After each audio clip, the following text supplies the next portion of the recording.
Hey everyone, in this video I'll be ranking all the weapons in Mortal Shell 2 on a tier list from best to worst. I'll also be showing you the best tire stones because some of them can be absolutely destroying enemies like you saw there in a single swipe. You can stack up and get your bleed to proc instantly with certain tire stones, which is absurd with weapons like the Scythe here. So I'll be breaking down all the best combinations because there are some that are a little bit not easy to understand. We also can't talk about weapons without talking about tire stones, as a lot of them are locked to specific weapons. For example, the Warden Stone here applies Frost, which is really good, especially on Aerodrim, who can increase his damage by 200%. The only problem is it's only available on the Great Martyr's Blade. This is also another very misunderstood weapon, which has a lot of invincibility frames, which we'll break down in this video. I will also do a video breaking down the best tire stones, but I'll just make it easy. Duality Stone, double hits is insane. This means double the statuses and double the amount of resolve back. The other OP option is Arbiter's Prize, which is an infusement, so you can actually use these together on the Axe and Dagger, which just happens to be one of the best weapons in this game. Blood Curse is like Bleed from Elden Ring. It does a huge amount of damage.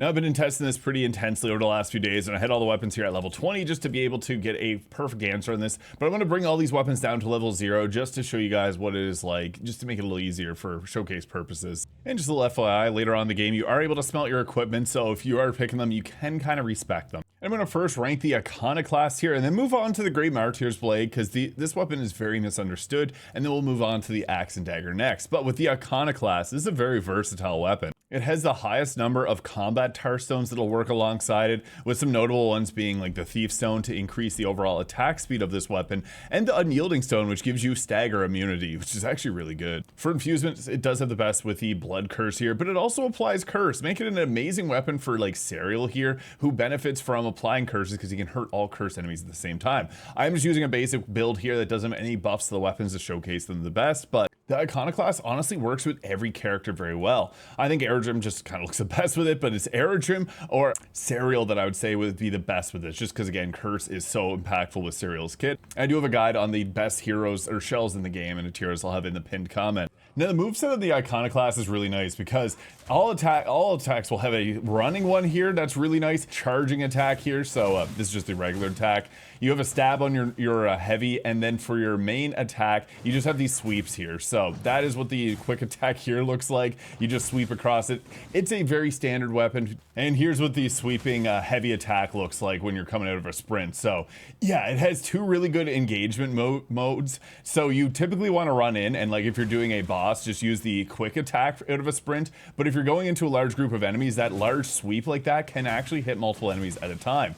But as far as abilities go, there are two that every character you can get. You can buy these from Merrick, but it has, in my opinion, one of the best abilities in the entire game. Shrike Stone gives you an insane amount of iframes. I've talked about it in guides if you've seen my videos on how to beat the bosses. On the Axatana and this is one of the best choices because it does break damage. It has a short or a small resolve cost, so you can cast this twice. But with this weapon, you're really using it for the iframes if you're going to use that. You jump up in the air. It looks epic. Like, that's one thing about it. You have that huge splash down the ground. But yeah, super useful for the mobility that it gives. And it's also just really good in general. Like, this weapon is a good beginner's weapon. I wouldn't say it's the absolute best. And while its total damage isn't as good as other weapons, it is just a very consistent weapon. And having Blood Curse means it's going to be very effective at deleting bosses and enemies alike. So it is a useful option for a lot of cases. And if you want to take the whole game and just use the Iconoclast, it's good enough to do that. So I'd have to say that this weapon, having both Curse and Blood Curse, I'm going to have to put this weapon into the A tier. It is just consistent across the board, and Blood Curse again is super useful. The next up is the Great Martyr's Blade. The biggest problem with this weapon is you cannot animation cancel its attack. So if you go into an attack and you commit to it, you're stuck in that. Especially so with the heavy attacks that start their animations really quickly. That's like a full second where you can't dodge or do anything. Except you can use Vatra's shield here, so you can, or seal, you can actually use that when you're using this weapon. So if you really like Vatra's, this is a very good one because you can harden mid attack there. That's really the only thing you got though. Interestingly, there's others that interact weirdly with seals, but the main reason you'd want to use the Great Martyr's Blade is it's running heavy. So get into a sprint by pressing your right control stick. That entire animation is iframes. It's actually very generous. It's absurd. I wonder if they're going to end up changing it or if they're just leave it as that. This weapon already got a 20% damage buff, but you can see it there. If we were playing as Aerodrim, we got 200% extra damage on these targets, which is amazing, but Typically with this weapon, you want to be sprinting for most of the time because the attack animations otherwise are a little annoying to get into the habit of using. But yeah, you go with a poke, a swipe, another poke, and then another poke and a swipe. It's a 5-hit combo like that. It is slow, but you really want to use that charged heavy attack there. It has huge stagger. You saw we sent him absolutely flying. So you can engage and then go into a sprint again because there's no stamina in this game. So I encourage you to run around and sprint around a lot. It's one of the biggest benefits of this game is you're able to actually do that. But yeah, as you see there, it's just so slow. If you get caught off guard, you're in a very rough position. But it's the only weapon that can apply freeze, which is a very broken status. And that makes it very useful because you see there, they're frozen. You can run away from them. If you're aerodrome, you're getting a huge damage boost. Freeze in games is always something I really enjoy. I hate that it's only on a ranged weapon and on this here. But yeah, having these iframes is super useful because you can use that, go in and get a freeze. So yeah, you run in freeze and then go ahead with your attacks there, hope for some crits and stuff. And the stagger from this is pretty good. Another thing too is stagger and break damage are a little different. So you can see that with the stones like the Red Collar Stone, which applies trauma, which does break damage over time, or Phantom Stacks, which do stagger damage when it expires. The difference here is break is that yellow bar below their health, and that gets you that posture break and riposte. Stagger damage takes them out of their attack, so if you get Phantom built up, it can just stun them. Like, you sometimes see enemies like bounce backwards a little bit. That's what stagger is. It's been confirmed by the devs. But the Great Martyr Blade's ability here, the Captive Scab Stone, this is where it all comes together and it becomes a really good weapon. You have to max this out for it to be like amazing, but basically what it's going to do is going to have a multi-hit attack that does 300% damage each. So if you freeze the targets and use this as aerodrome, you're getting massive damage off. Each strike will also do a lot of stagger damage, so that takes them out of their attacks. Again, it's different from break damage, and you can reduce its overall cost. And this is really where this weapon, again, just comes together. So that's what it looks like. Huge iframes. It is very similar to the Shrike Stone, but having a much higher cost. And you can see there, you got a full-on Frostmourne type ability there, which just freezes the ground. But yeah, you're kind of stuck in the animations, and that's what makes it kind of brutal for a lot of people that aren't comfortable with using Vatra's shield. Pardon me, seal. But overall, I'd actually, if I didn't know about the amazing sprinting heavy attack, it'd be like a C to a D tier, just B tier, because it is annoying to use. It has a heavy cost for its ability, but it does insane amounts of damage. You get a lot of iframes, and with that running heavy, if you abuse it, it is really good in that regard. I wish there were more weapons that had frost, but yeah, it's actually a pretty solid weapon overall. You just want to be sprinting when you're using it for most cases. Now this takes us to the Axe and Dagger. This weapon is insanely busted because the Duality Stone letting you attack twice. I'm not sure why they put this in the game. This is just so absurdly broken, making Axatana and the Axe and Dagger just like best in slot weapons because of this. However, you can, if you wanted to, run Thief Stone. There are other ways to get the warp stacks, like Laszlo, for example, and it has Blood Curse. So 1-2 punch combo, getting a huge boost to the overall damage from Blood Curse, and you're also hitting twice, stacking up quicker. This is crazy, but it also comes with a very good ability with Magdalena's Memento here, and you get this very early on. I think they want you to use this weapon. It's a cool concept too, and Axe and a Dagger is really sweet. But this will allow you with Magdalena's Memento to apply weak to enemies. This is really good because this is what makes like Aerodrome pretty tanky. He reduces the amount of damage he takes, and you're going to take hits in this game. Having the ability to apply that is amazing, and this can also get 100% critical hit damage modifier, so it just works good on everybody. So where it shines is weapons that attack fast in this game are incredible because they can just apply statuses so quickly, and we got Blood Curse off on them so fast. You can already see why this weapon is so good. It has a really fun charge running heavy there, so if you go in, or a sprint heavy attack, its sprinting quick attack is nice too. You get like a spin attack there, but I prefer going with the charge heavy if you're going to do an attack. So fun moveset, honestly. I love the look of that, so going in with that, oh, it's so nice.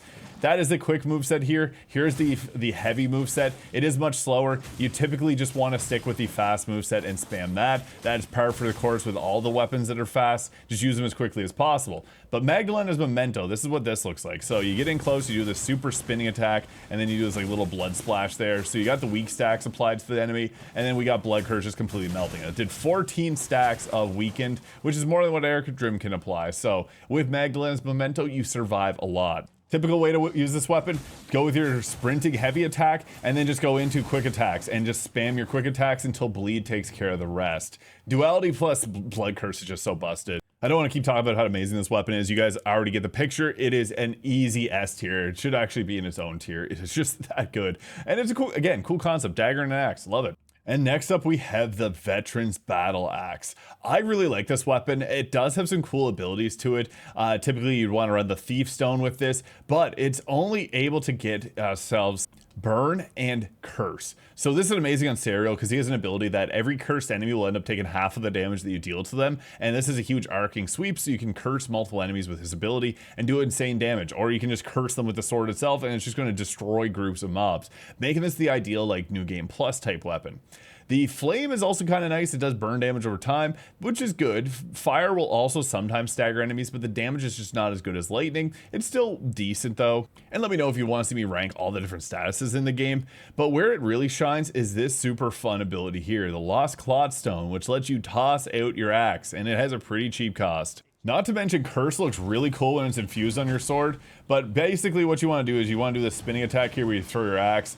It can do absurd amounts of damage, and yeah, it's really funny to see your axe just stick into things there. So yeah, we didn't even really hit them that well, but it's going to resolve quickly because it's only a 40 resolve cost, so it's like the cheapest one to use there.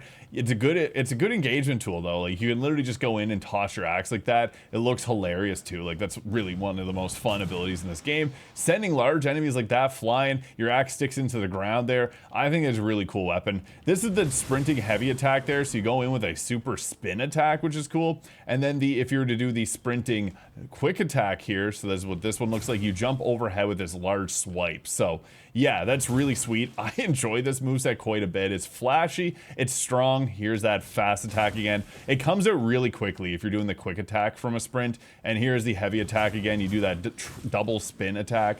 So whether you're using that or the other move to engage with, it's good. It also hits pretty hard there if you're going to use that was the heavy attack on it. So again, heavy attack, you come sweeping down, and the quick attacks just swipe like that, and then you bunt it with the bottom of the axe. So it is really, really good for a large group of enemies. It's good for single targets as well.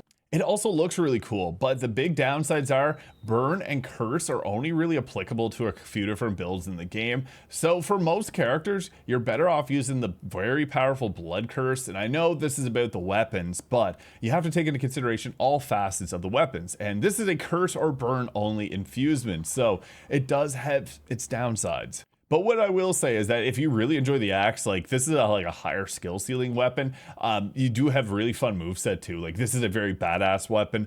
I just don't think it keeps up with the other weapons. And like before, like a week ago, I would have said the Great Martyr's Blade is way worse than this, but I'm going to comfortably just set this into the B tier because it does have downsides, and it kind of requires you to build around it, in all honesty, whereas some of these other weapons you can throw it on anything and they just outperform everything else in the game. So it's just a power skill in this game. I'm going to put it in the B tier, but again, if you like this weapon, it is a high skill ceiling weapon. Which takes us to the Black Needle. I really like this weapon. I was using the spear for a while, and in like recent games like the first Berserker Kazan, you get a very powerful spear in that game, which spears are making a comeback. Usually they're boring weapons. This one's a little bit less boring. You want to use the Thief Stone on this one as well, but it can also get the stagger immunity of the Unyielding Stone, so you can go with that, and it's a very good option as well. But its choices for infusions just suck. Poison damage is not good unless your name is Teal, and Teal has better weapons. And Phantom Stacks, again, getting stagger damage when it expires. This is an exclusive to this weapon, but that isn't even really that good. Phantom is one of the worst statuses in the game, in my opinion. Getting stagger is cool, but you have to accumulate these stacks to get that stagger and splash damage from it. It's all right at best, but it does have two, and this is crazy. Not a lot of weapons have two abilities that are unique to it, but this one does. It has the Conqueror's Reward, which you get from the character that's head it is, and the Infused Stone here, which allows you to throw your weapon and strike multiple targets before it circles back to you. So this is what it looks like. So woo! You feel like Yondu from Guardians of the Galaxy. So yeah, it is pretty sweet in that regard, having an ability stone that is just awesome like that. You just saw the Phantom Stack proc there. It did literally like no damage. And there's the Phantom Stacks procking again. So again, yeah, Phantom is like something you need to build up a lot of to get a real effect out of it. But even then, it's not amazing. So yeah, if you really like Yondu, this is a fun weapon because of that. I really do enjoy that. It is sweet. If it had a better status, being able to apply to a large group of enemies would be insane. This is the quick attack here, so it is just a series of pokes that you do. The heavy attack, you do a large sweep, which makes it great for dealing with a large group of enemies. If we're to go into the running attack there, it is just a run and a stab like that, which is a great engagement tool. This actually has one of the better movesets in the game because spears just have a large reach to them. And here's the charged heavy attack. It is a lot slower to get off, but you get more damage out of it. So typically the way you want to engage with this move is go in with that and then just spam quick attacks and obviously do your parrying or dodging as well. But it is super good for this fact that you can just continually keep poking enemies with it. I just got poked multiple times there, and it does a good amount of damage, but its status selection is not amazing. And here's what the Conqueror's Reward does. Now, this is actually kind of similar to what we have with the Captive Scabstone for the Great Martyr Blade, where each attack is going to do 200% damage, so it scales it up quite a bit, and it will deal additional strikes as you continue to level up, and it has a 75 resolve cost, so you can only use it once, but it is a high damage option, so you go in, iframes throughout it all, and you just stab like that. Now, is it the best weapon? No. It's actually kind of underwhelming in some cases, but where it really shines is its great moveset. Being able to engage with a poke attack like that, it makes you feel like the enemies in this game that can magnetize across the entire map and stab you. Now you can do the same. And it is a pretty quick weapon, but it does have some downsides the others don't. Mostly because poison is pretty useless, and you're not likely to level up the Nightgrass Stone unless you really want to build around Phantom, which is not something you really want to build around. I do think the Infused Stone looks really cool, so that in itself is fun. But as far as the spear goes on the scale, this is one that I'm also going to probably just set in the B tier because it's live or die by the abilities and the things you can buff with it. And there's no builds in this game that actually use this to that much advantage. And the Tarstone infusements just aren't that great. The abilities are cool, but they're also not like super amazing. Especially not when the Axatana exists. Now, the Axatana is an incredible weapon because you get two movesets, but it's a misleading moveset. You get dual katanas, which are amazing, and if you go with a heavy attack, it turns into an axe. Don't use the axe. The axe is kind of bad, I'll be honest with you guys. It's a slower attack, which you can dual strike, so you want to be trying to get as many attacks in as possible. So boom, boom, boom, boom, boom. But the sprinting attack is how I want to engage typically all the time. You do the spinning attack like that, and it absolutely shreds apply statuses like crazy because it has the duality stone. So you see there, we're clearing enemies much faster than the other weapons. Yeah, similar to the Axe and Dagger, it is just so fast. This guy's following us, crazy.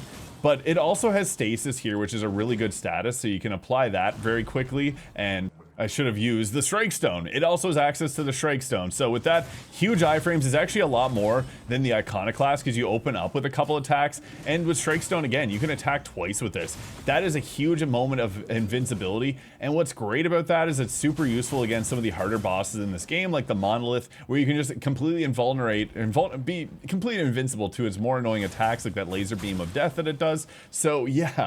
Best Hearthstone combat-wise in the game. It also has the ability to get yourself lightning damage, so Proxima can use this really well. And it also has the Torpor Stone, which is amazing. Stasis is so good because it slows enemies down. The more stacks that you apply, and you apply more because we have duality, so you can have a boss that'll move super slowly against you. Proxima and Janessa both have an ability to apply stasis pretty easily with their attacks, so if you're playing them, you're probably going to want to go with Lightning, for example, but Lightning does damage over time and it's great for mobbing because it shockwaves around. But again, it also has a Strike Stone, which can hard carry through some of the harder bosses in the game due to the massive iframes that you get. It's like absurd.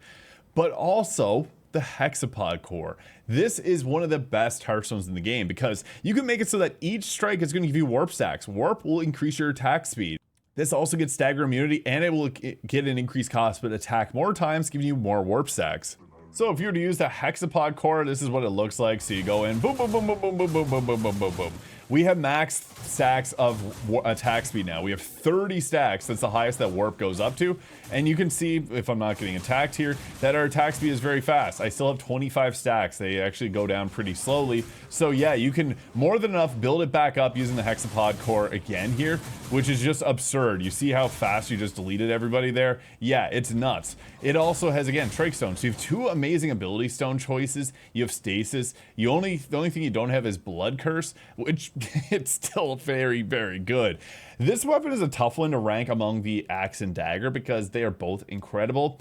I would say the Axe and Dagger has a slight advantage because of Blood Curse doing so much damage, but Stasis is sometimes better against bosses. You can apply Bleed on, like, I'm pretty sure every single boss, and Stasis can apply too, and it's just very, very good, especially if you're a character like Teal, for example, who wants to get behind the enemy. When they're slowed, you have an easier chance of doing that. But yeah, these are easily the two best weapons in the game. You can make an argument to swap these around, but I do think that Blood Curse actually heavily carries it. I do prefer the moveset, but we only want to spam the quick attacks when we're using the Axatana because the axe attacks are just really slow. And when you're double hitting, you can actually apply sasses like crazy with the fast. And next up we got the Clockwork Scythe. I actually really like this weapon. At first I kind of dismissed it as not being like fantastic, but it's fantastic. So Thief Stone, obviously, to boost its attack speed up. It has a lot of other options here if you want to go with these, but I do think the Thief Stone just makes it the best choice. But we also have this here, a great choice between Blood Curse. Again, you can apply this to bosses and just delete their health bar, or if you're mobbing, you can throw in Lightning, which will chain around enemies. So you have two great options there, and you can get both these stones relatively early on. So that is a big check. The only downside is the Clockwork Scythe, you have to go do Serial, but he only has 1,000 health. You can actually run and beat Serial at the very start of the game. He's not hard. He's the easiest boss in the game. So I see a lot of videos of people just fighting him and showing off their builds because he's only got 1,000 health. It's very, very low. But the big thing is two stones here that are very, very good for different reasons. The Clockwork Shard Stone turns this into a pizza cutter. It's going to do 12% of the weapon damage. It does stagger damage, and it also does a bit of its base damage as well when fully maxed out. But what we want to do with this blade is whenever you have this out, again, if you haven't played Elden Ring, there's a pizza cutter weapon. This is basically the pizza cutter of this game. You go in like this, and boom, boom, boom, boom, boom, boom, boom, boom, boom, boom, boom. That's the stagger going off. It is pretty crazy. I have this only downgrade all the way to level 1. He has a lot of health, but where that shines is actually on Serial. Serial has an ability to take damage and recover with attacks. You can face tank with that and keep getting hit.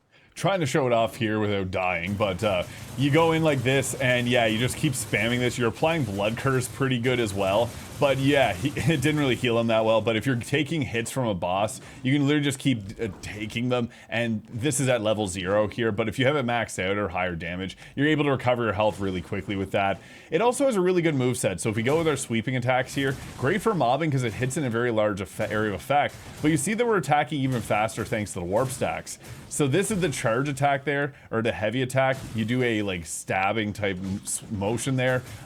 So yeah, you got two very powerful attacks here. That's the charge one. You sweep it along the ground and then go in for the swipe. And if you just do the quick, or if you go with a sprinting one, you have this overhead sweep that follows up and does insane damage. So it's got a great opener move here, so you'd want to sprint to go into that heavy attack. It does have a bit of a delay there, but you see we're just deleting them in one hit. And then if you do the quick attack, so we'll do the sprinting quick attack here, it is like a larger sweep, and then you follow up with another attack, so boom, like that. Two great sprinting attacks. That's what makes this so good. Typically you want to be actually using the sweeping attacks, but I didn't talk about the best option. The pizza cutter is great, but what if you could do that on every hit? Enter the Scholar's Wormstone. This is crazy. So basically you activate it similar to the Clockwork Shard Stone where you press X and it's going to, or square on PS5, and it's going to activate. So you go in, activate it, starts spinning around, and now when you attack, it's going to hit multiple times. So yeah, you get insane amounts of damage because your statuses are applying really quickly, but also you're going to be just destroying everything. And if you're using the Thief Stone for warp, it actually triggers this multiple times. Like you get 30 stacks in like a second because it counts as a multiple hit attack. So yeah, if you're using something, again, the Thief Stone is just so good for that attack speed boost. You get 3 to 5 warp stacks per strike, and you can get 30 stacks in like a single swipe from this thing. It has two of the best infusions in the game with the Blood Curse and Lightning, and it has two of the best ability stones in the game with Clockwork Shard Stone and the Worm Stone here. So many different builds can actually apply to this. Just bleed fits everywhere, so that's obviously really nice. And honestly, I gotta say, this weapon is very good. I'm going to throw that into the S tier. Now, the Iconoclast is very good too, but it doesn't have the same bustedness that this does with the multi-hit attacks. These two shard stones are just so crazy good, and for two different reasons. Like, you can face tank a Serial with this one. I know not a lot of people play Serial, but everyone else can get max warp stacks and bleed stacks off like near immediately. I do have a feeling they will nerf this at a certain point because it is seriously that good. Like, if you don't believe me, try it out. Scholar's Wormstone, and toss on the bleed infusement and toss on warp thief stone, so you start attacking fast after you use your ability. And this faster attack speed means you get your ability back quicker. It just feeds into itself with a lot of damage, and that's why I'm putting it into the S tier. I wouldn't say it's better than the Axatana, but it is that good. And that leaves us with the Obsidian Hammer. Now, this weapon, I really like hammer style weapons in games. It's slow until you get the Thief Stone going on it, but it does have the Torpor Stone. So you can bring things down to your speed, but it's also unique in the fact that it has trauma. Now, trauma is pretty bad. It does break damage over time, which is cool until you consider the fact that the break damage you get is not worth the infusement to put on this. So typically you're gonna want to run the Torpor Stone for the stasis to slow enemies down. Now, it also has the same attack that the axe has, where you can spin around and throw it, which is amazing. It gives you a large range attack. And then the Colossus Stone ends up doing a lot of damage. It has a large area of effect to this as well, and it does splash damage. So what it ends up looking like, so you go in, you use your ability here, boom, boom, boom, boom, boom, boom, boom, boom, boom, boom. Yeah, it applies statuses really quickly. That's 54 statuses. This thing, you can see, he's moving so slow. So yeah, you basically do 10 stacks per weapon swing there, and it's so silly to see how slow they end up moving. They do lose their stacks pretty quickly, but that's the beauty of having this ability here, is you can just go boom, boom, boom, boom, boom, boom, boom, and get those stacks built up really quickly. Like, it's crazy on bosses. This weapon does attack really slowly. Like, you just have this kind of like very annoying attack. Here's the heavy attack, so it is a larger sweep. It hits in a larger area of effect. But what I like most is the sprinting quick attack, is this overhead bonk. So if you enjoy bonk style builds, this can be a fun one for you. And here's the sprinting heavy attack. You do have a really slow attack there, but it gives insane stagger damage. That's really the big benefit of using that over this attack here, which just sends them flying. So if you want to use this weapon and feel cool, sprint and do your quick attacks at all times. That'll give you the best bang for your buck. You can also throw the hammer, but between this and the axe, it's hard to say. This one does attack a little bit slower. And honestly, like, attack speed is everything in this game. I feel like this and the Great Martyr Blade could probably get a couple changes just to make them a little bit more accessible and like more fun to use.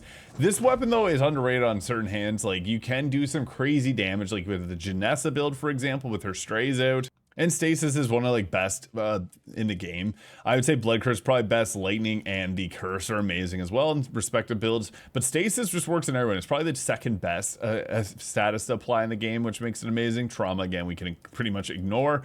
But yeah, throw your weapon or send out the waves and apply your statuses quickly. This thing is really solid. I do think if you want to do a Stasis build, you're better off using the Axatana. But all in all, this weapon is pretty solid. I'd have to say it's... This is a tough one because I don't want to make it like the worst weapon, but I feel like this could deserve a bit of buffs. Like, if you're not playing as Janessa using her strays to use her abilities on this, it's just not as good as the other choices. But yeah, that is the best weapons in Mortal Shell 2 ranked on a tier list. And if you're skipping ahead to watch this section, please watch the previous section to get the context around it. I posted a shell video and I had people arguing with me, making points that I made in the video, trying to use those against. It was really weird. But yeah, there's really good upsides to each of these weapons, and there's downsides to each of them. But across the board, the quick weapons here are very good. The Scythe is just huge area of effect, Blood Curse, and its really busted ability stones carry it hard. The swords are good. They're honestly pretty solid. And the spear, axe, and hammer, I feel like they could deserve a little bit of love just because their statuses aren't like fantastic. And their movesets, the spear has a pretty good moveset, just lacking in everything else. You could move these around anywhere though. But yeah, let me know your thoughts in the comments. Hit the subscribe button below if you enjoyed, and I hope you guys all have an incredible day.